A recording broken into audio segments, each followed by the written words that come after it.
Hey guys, so I went to Harbor Freight and I bought this mini tool grinder with buffing wheel. I'm kind of obsessed with these little small grinders, although they aren't the best thing all around. But I do like the option of having different wheels. And these are fairly inexpensive. So I got this for about $25. I think just a little bit less than that. Okay, so here's the options. They give you a guard. This mounts here, this mounts here, and that's supposed to protect you. We'll use a Harbor Freight screwdriver, of course. Wouldn't worry about getting this on there, and then I'll worry about getting the plastic cover on. This is the way I do it. I get the screwdriver in there to hold the screw in. Then you tighten it. Step one, you don't want that hitting this wheel. I need to take this off. And this goes like this. You actually have to compress the mount with this bolt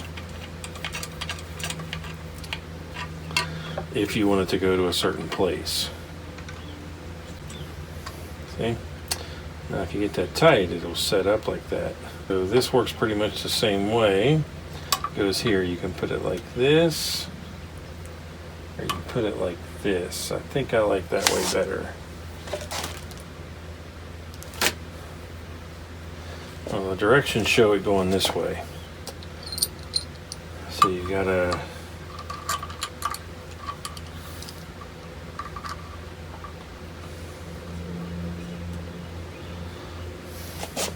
move that out of the way. So that I can move quite a bit actually, further in, different angles. So it's a little versatile. Now they put the two screws here so we could mount this over here, but with it being the brush, with it being the polishing pad, not much use for that. The cover for the motor and the cover for this wheel and this wheel are one molded piece, so you can't really take these off. In a normal situation, if I'm using this to polish knives, believe it or not, I actually want these covers off. So that might be a limitation. You can also put it on the inside. That might give you a little bit better control.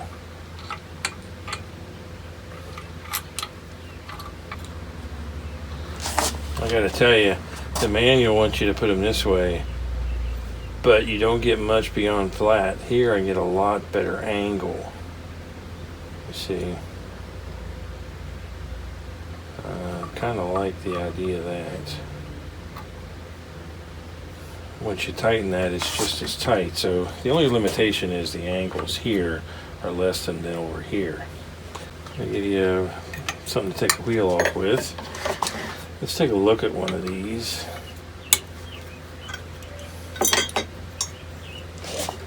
Well, they gave you these washers for here, and I actually like it better without because there actually is a little indent on the inside of that wing nut that fits into that hole and kind of provides a better balance to it. So I left the washers off deliberately. So pretty basic thing. This is the same concept of a large bench grinder. Most tools are going to come with a 6-foot cord. The 6-foot cord is related to the NEC. If I have a 6-foot cord and I have outlets every 12 feet, then I've always got an outlet close by, even if I'm in between the two.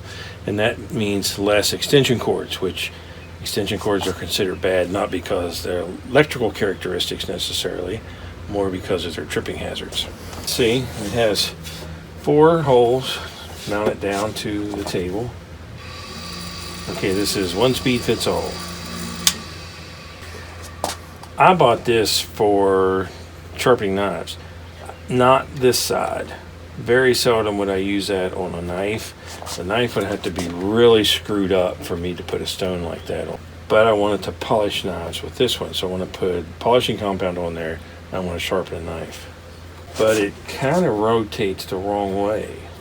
If I'm using this as a power strop, I want to use green, then white, then red. Let's see if we can get some on that.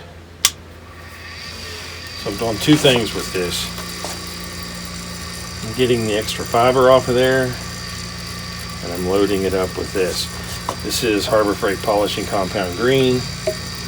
This is where you should start. A lot of people say these are hard. That's perfectly okay. That's what they're supposed to be. Okay. Cheapest knife set on Amazon. I never want that buffer to rotate into the blade. It'll catch, you'll end up cutting yourself, and it's not safe. I want to do it this way. Also ruin your blade. So I want to do it this way.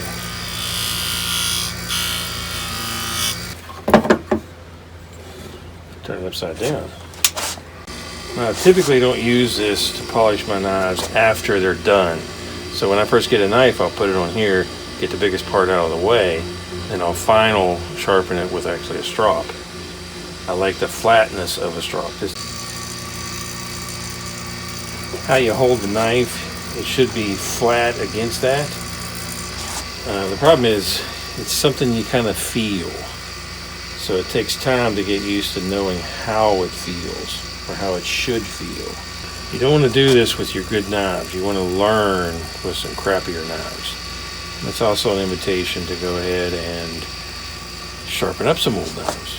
Here's a progression from I go here, get it how I want it, and then go to a flat strop, and then never come back to this. And once I get to that flat strop and I get the knife how I want it, every time I carve, I'll use that flat strop. I'll never go back to this. As long as you keep using that flat strop, you don't have to go back to the power strop. Now, I mentioned green, white, and red. I would have green on this. If I had another wheel, I might have white on it, but in reality, I want to do the green on this and then have flat strops for the white and the red. You have to really work the knife on a flat strop of white and red to get the final result you want. You can see that color. That's all of that microscopic bits of the blade that end up on that. Now I need to find a flat strop.